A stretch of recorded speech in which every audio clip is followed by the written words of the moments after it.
Examination cool off time, question paper ഒറ്റ സ്ട്രെച്ചിനെ വായിച്ച് തീർത്തിട്ട് കയ്യും കെട്ടിയിരിക്കുക എന്നാണ് ചില ആൾക്കാർ ഇപ്പോഴും വിചാരിച്ചു വെച്ചേക്കുന്നത്. മിക്ക ആൾക്കാർക്കും അറിയില്ല കൂൾ ഓഫ് ടൈമിന്റെ യൂസ് എന്താണ്. നമുക്ക് നല്ല രീതിക്ക് ഒരു എക്സാം എഴുതണമെങ്കിൽ നമ്മൾ നല്ല രീതിക്ക് തന്നെ കൂൾ ഓഫ് ടൈം യൂസ് ചെയ്യണം. ടീച്ചർ എന്നുള്ള നിലയ്ക്ക് എക്സാം ഹാൾസിൽ നിൽക്കുമ്പോൾ പലരെയും കണ്ടിട്ടുണ്ട്, 2 മിനിറ്റിലൊക്കെ ക്വസ്റ്റ്യൻ പേപ്പർ വായിച്ച് കഴിഞ്ഞിട്ട് കയ്യും കെട്ടി ഇങ്ങനെ അങ്ങ് ഇരിക്കുക. പിന്നെ നമ്മൾ അടുത്ത് പോയി പറയണം ഒന്നുകൂടി ക്വസ്റ്റ്യൻ പേപ്പർ വായിച്ച് നോക്കിക്കേണം, എന്നാലേ അവർ വായിച്ച് നോക്കുള്ളൂ. അപ്പൊ എന്താണ് ശരിക്കും കൂൾ ഓഫ് ടൈമിൽ നമ്മൾ ചെയ്യേണ്ടത്?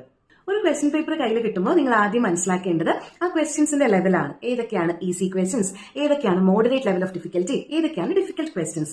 എന്നാൽ മാത്രമേ നമുക്ക് ഏത് ഓർഡറിൽ ക്വസ്റ്റ്യൻസ് അറ്റംപ്റ്റ് ചെയ്യണം എന്നുള്ളൊരു ഐഡിയ കിട്ടുള്ളൂ.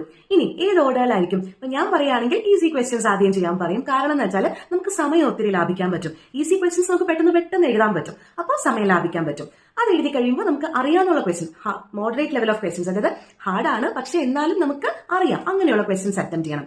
ഇനി ക്വസ്റ്റ്യൻ പേപ്പറിൽ എല്ലാ ക്വസ്റ്റ്യൻസും നമുക്ക് അറിയാവുന്നതായിരിക്കണം എന്നില്ല അല്ലെ. നമുക്ക് നല്ല പാടായിട്ടുള്ള ക്വസ്റ്റ്യൻ, നമുക്ക് ഒരു ഐഡിയ ഇല്ലാത്ത ക്വസ്റ്റ്യൻസ് കാണും. അപ്പൊ അതിന് വേണ്ടിയിട്ട് നമുക്ക് ചിന്തിക്കാൻ സമയം വേണം. അങ്ങനെയുള്ള കാര്യങ്ങളെ ലാസ്റ്റിലേക്ക് മാറ്റുക. എന്നിട്ട് ചെയ്യാൻ പറ്റുന്ന എത്രയേ ഉള്ളൂ, നമ്മളൊരു ടൈം കാൽക്കുലേറ്റ് ചെയ്യുക. ഇത്ര സമയത്തിനുള്ളിൽ നമുക്ക് അറിയാവുന്ന എല്ലാം നമ്മൾ എഴുതി തീർക്കും. എന്നിട്ട് ഇത്രയും സമയം നമ്മൾ ഹാർഡ് ആയിട്ടുള്ള ക്വസ്റ്റ്യൻസ്, ഡിഫിക്കൽട്ട് ലെവൽ ഓഫ് ക്വസ്റ്റ്യൻസിന് വേണ്ടിയിട്ട് നമ്മൾ മാറ്റിവെക്കും. അപ്പൊ അവിടെ ചിന്തിക്കാനുള്ള സമയമൊക്കെ നമ്മൾ മാറ്റിവെക്കണം. അപ്പൊ ഇങ്ങനെയൊക്കെ നമുക്ക് ആ ഓർഡർ ഒന്ന് തീരുമാനിക്കാൻ പറ്റും. അടുത്തത് കൂൾ ഓഫ് ടൈമിൽ നിങ്ങൾക്ക് ചെയ്യാൻ പറ്റുന്നത്, നിങ്ങൾക്ക് എന്തെങ്കിലും ക്വസ്റ്റ്യൻസിലെ ഫോമിലെയോ കോൺസെപ്റ്റ്സോ ഒക്കെ ആവശ്യമുണ്ടെങ്കിൽ അതൊക്കെ ഒന്ന് ജസ്റ്റ് റീകളക്ട് ചെയ്ത് വെക്കുക അന്നേരം.